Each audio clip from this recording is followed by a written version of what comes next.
Fala galerinha, estamos aqui de novo nessa série, dessa playlist de dificuldades que os alunos costumam ter em alguns assuntos de matemática, tá? Então a gente vai perceber que vocês vão ter uma série de videoaulas nessa sequência. Assuntos que o pessoal costuma ter dificuldade em matemática. Um outro assunto que nessa experiência de sala de aula eu sempre percebo dos meus alunos é a soma ou a subtração envolvendo frações. Como somar ou subtrair quando eu tenho frações? Perfeito? Então, olha só, a fração 2/5 mais a fração 3/4. Como que eu faço isso?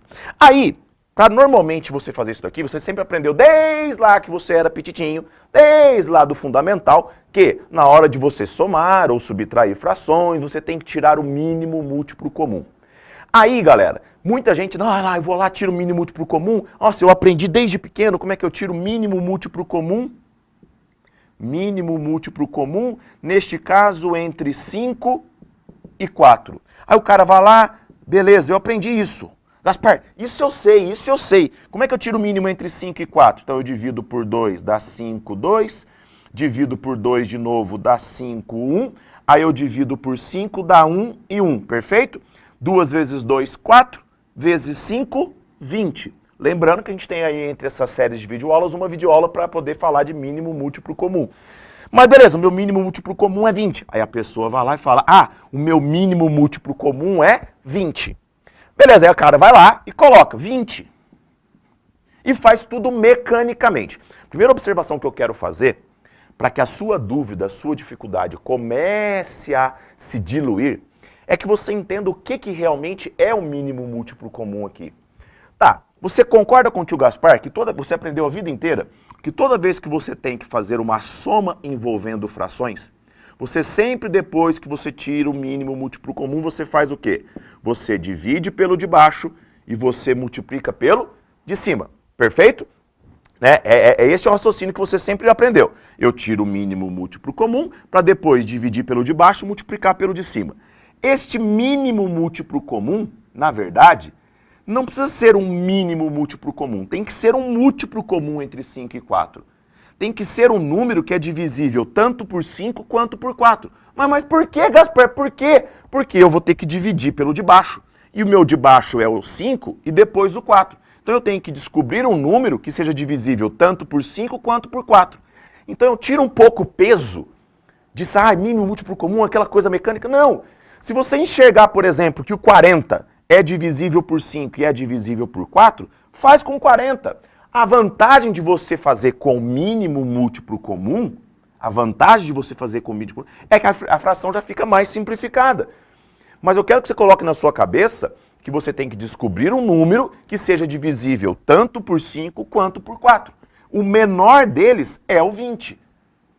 O menor não nulo é o 20. Correto? Então, isso você tem que colocar na sua cabeça. Então, tá. O que eu faço agora? 20 dividido por 5 dá 4. Vezes 2, 8. 20 dividido por 4 dá 5. Vezes 3, 15. 8 com 15, 23 20avos. O que eu quero que vocês observem, mas por que não pode ser 25, Gaspar? Porque se o meu denominador for 25, na hora que eu for dividir pelo de baixo e multiplicar pelo de cima, 25 por 5 dá 5, beleza? Só que o 25 por 4? Vocês entenderam qual que é o raciocínio? Então eu tenho que achar um número que é divisível tanto por 5 quanto pelo 4. O menor deles é o 20. Mas se eu fizesse com 40 dava certo, se eu fizesse com 60 daria certo, se eu fizesse com 100 daria certo. Tá? Então tira um pouco o peso disso. Tanto que eu vou dar um exemplo aqui para vocês, para a gente arrematar, de uma situação assim, ó.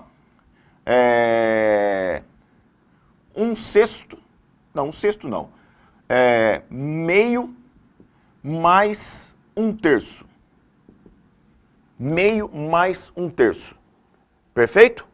Por isso que o pessoal costuma dizer o seguinte, eu tenho que achar, então eu vou ter que tirar o mínimo aqui, certo? Eu tenho uma soma envolvendo frações. Então eu vou ter que tirar o mínimo aqui. Tá, então eu vou lá, faço o mesmo procedimento que eu fiz aqui pro 2 e pro 3, tá, beleza. Aí vocês já devem ter ouvido falar, multiplica os dois. Por quê? Eu não preciso de um número que é divisível tanto por 2 quanto por 3. Por quê, Gaspar? Porque eu vou ter que dividir pelo de baixo, multiplicar pelo de cima. Então eu preciso de um número que é divisível tanto por 2 quanto por 3.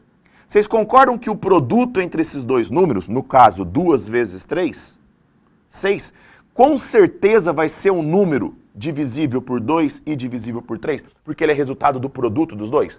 Por isso que se fala isso. Se você ficar com dúvida, com dificuldade, faz o produto entre 2 e 3. Automaticamente, com certeza, você vai achar um número que é divisível por 2 e é divisível por 3. Neste caso, eu faço o quê? 6 dividido por 2 dá 3 vezes 1, 3. 6 dividido por 3 dá 2 vezes 1 dá 2. Resultado, 5 sextos. Perfeito? Ok? Então, galera, fica a dica em relação a isso. A gente vai continuar treinando isso daí, fazendo outras aulas sobre isso daí. E eu vou gravar uma aula depois para vocês falando sobre a aplicação disso em equações que envolvem fração. Porque o pessoal sempre tem aquela dúvida. Por que em equação eu corto o denominador? Por que aqui não? Então a gente mais pra frente fala sobre isso, galera. Então, ó, fica de olho, entenda bacana, dê uma treinada, fique com o exercício e até a próxima. Um abraço!